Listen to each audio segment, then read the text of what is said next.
मुख्तसर सा गुरूर भी जरूरी है जिंदगी जीने के लिए। कि मुख्तसर सा गुरूर भी जरूरी है जिंदगी जीने के लिए। अक्सर झुक के मिलो तो लोग पीठ का पायदान बना लेते हैं। हाय फ्रेंड्स, स्वागत है आप सभी का मेरे यूट्यूब चैनल हिंदी पॉइंट में, जिसमें कि मेरा प्रयास रहता है हिंदी को बहुत ही आसान तरीके से आप तक ले आने का। फ्रेंड्स, आज मैं रासो साहित्य के एंड की ओर हूँ और इससे पहले थोड़ा सा चीज़ों को रिकॉल कर लेते हैं। हम जब आदिकाल हमने शुरू किया था तो हमने सबसे पहले पढ़ा था नाथ साहित्य, उसके बाद हमने देखा जैन साहित्य, अब हम रासो साहित्य पे आ गए और यहाँ बिल्कुल एंड हो जाएगा आदिकाल के जो साहित्य थे, नाथ और जैन साहित्य और रासो साहित्य। उसके बाद हमारा भक्ति काल शुरू होगा। तो फ्रेंड्स, रासो साहित्य जब आदिकाल की हम बात करें तो अगर हम देखें उसमें तो हम एक चीज देखने को मिलती है कि आदिकाल में जहाँ एक और रासो साहित्य पर्याप्त मात्रा में मिलते हैं, वहीं इनसे भिन्न एक अलग ही लोक धारा भी थी जो लौकिक साहित्य था। और यह है, फ्रेंड्स रुकिए, इससे पहले कि मैं आगे बोलूं आप चैनल को लाइक करिए, सब्सक्राइब करिए और बेल आइकन को जरूर प्रेस करिए। तो चलिए मैं कंटिन्यू करती हूँ कि इससे भिन्न एक अलग साहित्य था, लौकिक साहित्य। वो तत्कालीन भाषा में था। तत्कालीन से मेरा मतलब है उस समय की जो भाषा थी उसमें मौजूद था। और हालांकि उस समय चारण कवियों की तरह इस लौकिक साहित्य को राजाश्रय नहीं मिला। फ्रेंड्स, मैंने आपको पहले भी बताया था, जब मैंने आपको रासो या चारण साहित्य बताया, पढ़ के बताया था, मतलब कि क्या क्या था इसमें। तो जो चारण या भाट कवि होते थे फ्रेंड्स, एक बार फिर से रिकॉल कर लेते हैं, कोई हर्ज नहीं है कि हम चीजों को फिर से याद करने के लिए अगर हमें पीछे जाना पड़ता है। तो मेरा तो प्रयास यही रहता है कि आप भी ना भूलें और मैं भी ना भूलूं, दोनों लोग एक साथ चीजों को रिकॉल करते चले। तो फ्रेंड्स, हमने जब पढ़ा था तो चारण या भाट कवि जो होते थे उन्हें राजाश्रय मिला होता था। राजाश्रय से मतलब राजा के द्वारा वो आश्रित रहते थे। मीन्स जब राजागण अपने युद्ध में जाते थे तो वो इन कवियों को भी ले जाते थे और ये कवि वहां जाते तो जरूर थे और युद्ध का सजीव वर्णन भी करते थे, लेकिन ज्यादातर उसमें अतिशयोक्तिपूर्ण वर्णन करते थे। अतिशयोक्ति से मेरा मतलब जहाँ चीजों को बहुत अधिक बढ़ा चढ़ा के दिखाया जाता है। जैसे मैं एक उदाहरण देना चाहूँ यहाँ पे कि अगर उदाहरण के तौर पे मैं समझाऊं अतिशयोक्ति, तो जैसे वो आपने सुना होगा कि हनुमान की पूंछ में लगन न पाई आग, लंका सगरी जल गई, गए निशाचर भाग। तो friends, how is it possible कि हनुमान जी की पूंछ में आग भी नहीं लगी और लंका भी सारी जल गई और निशाचर भी भाग गए? तो ये अतिशयोक्तिपूर्ण वर्णन हुआ। तो यही वर्णन वो जो चारण या भाट कवि जिन्हें कहते हैं, वो लोग राजाओं की प्रशंसा में किया करते थे और जब ज्यादा प्रशंसा उनकी होती थी तो राजा उन्हें बहुत अच्छा इनाम भी देते थे। और दूसरी बात क्या थी, ये राजा के दरबार में ही बैठते थे और दरबार में बैठने के कारण और राजा से बिल्कुल सामने का ही उनका जो है फेस टू फेस बात होना, या हर बात को वो आसानी से राजा तक कह पाते थे। तो जो सामान्य जनता थी उसकी नजरों में जो चारण या भाट कवि होते थे उनकी बहुत अधिक वैल्यू थी। उन्हें ऐसा लगता था कि जो बात वो राजा तक नहीं पहुंचा सकते उस बात को आसानी से ये राजा के दरबारी कवि जो हैं पहुंचा सकते हैं। तो ये कहना अतिशयोक्ति न होगी कि इनका दबदबा जो है वो तत्कालीन समाज में रहा। तो यही बात हम चलिए अपने पॉइंट टॉपिक पे वापस आते हैं। मैं आपको बता रही थी लौकिक साहित्य में अलंकरण के प्रयोग की जगह जीवन की वास्तविक दशाओं का वर्णन है। और लौकिक साहित्य के जो विभिन्न अंग हैं वो न केवल शुद्ध साहित्यिक दृष्टि से ही अध्ययन का विषय रहे, बल्कि वो सांस्कृतिक अर्थात मानव विज्ञान और समाजशास्त्र की दृष्टि से भी महत्वपूर्ण रहे। तो ये बहुत छोटा सा टॉपिक था, लेकिन इसको बनाना मैंने जरूरी इसलिए समझा फ्रेंड्स कि आप तक जानकारी पहुंचे, अगर एग्जाम में इससे संबंधित कोई प्रश्न आए तो आप आंसर कर पाएं।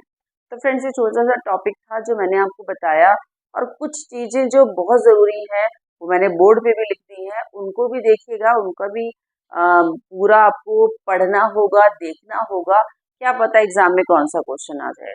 और एक नंबर भी अगर हमारा कटता है ना फ्रेंड्स, तो हम बहुत पीछे चले जाते हैं मेरिट में। तो वो एक नंबर क्यों कटे, उस एक नंबर की जगह 10 नंबर क्यों ना आ जाए, तो उसकी तैयारी हमें करके चलनी है। तो चलिए देखते हैं कि मैंने बोर्ड पे क्या लिखा है। फ्रेंड्स देखिए, आदिकाल में जो लौकिक साहित्य है उसको मैं पढ़ा रही हूँ। तो मैंने यहाँ लौकिक साहित्य लिखा है आदिकाल का, मतलब लास्ट में था, उसके बाद भक्ति काल आया था।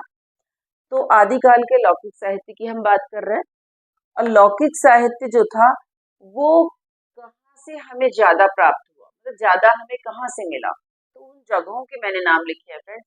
वो हमें मुल्तान फ्रेंड्स, ये जो पंजाब के पास मुल्तान है उसकी बात है।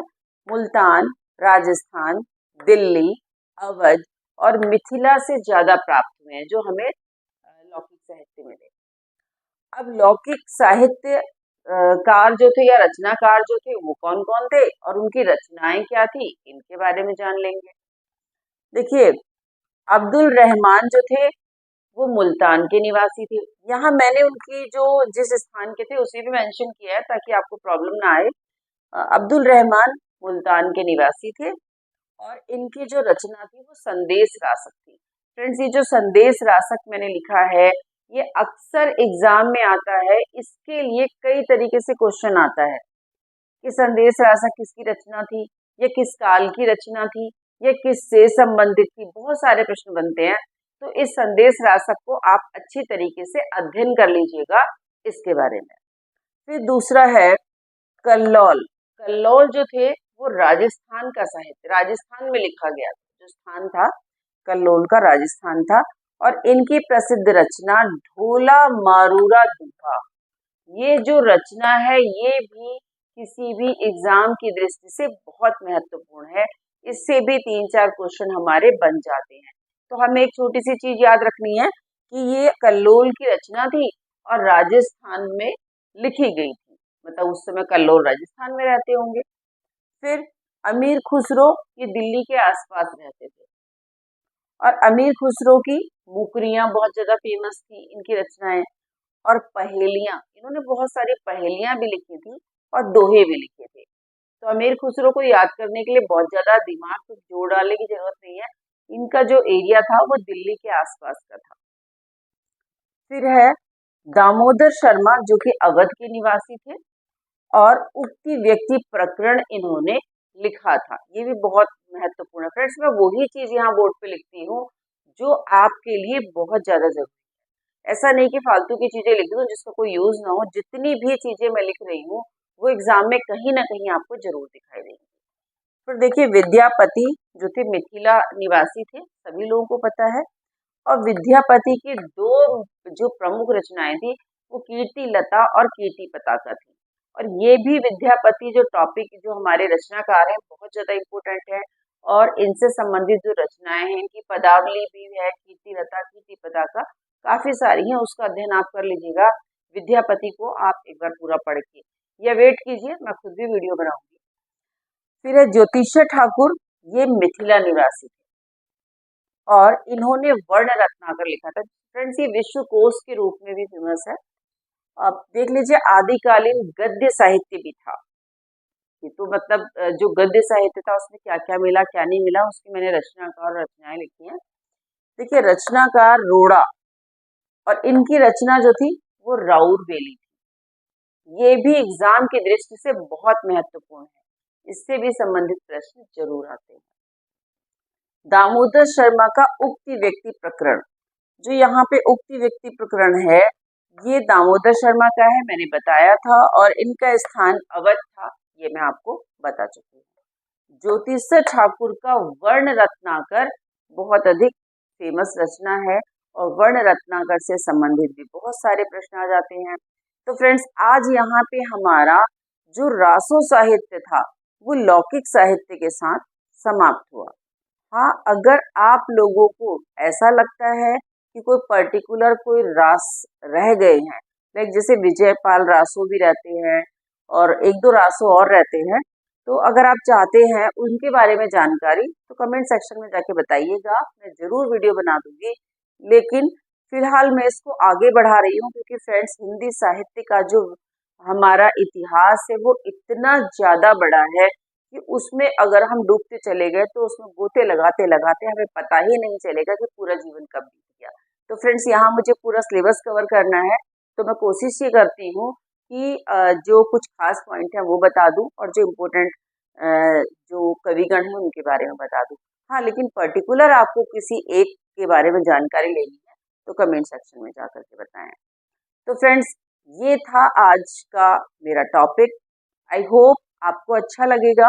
अपना प्यार और सहयोग बनाने के लिए आपको क्या करना है, कमेंट सेक्शन में जाके कमेंट करना है और ज़्यादा अच्छी लगी वीडियो तो शेयर करना है और लाइक्स तो आपके रुकने ही नहीं चाहिए। तो फ्रेंड्स, मिलती हूँ आपको अपनी नई वीडियो के साथ, तब तक के लिए जय हिंद, जय भारत।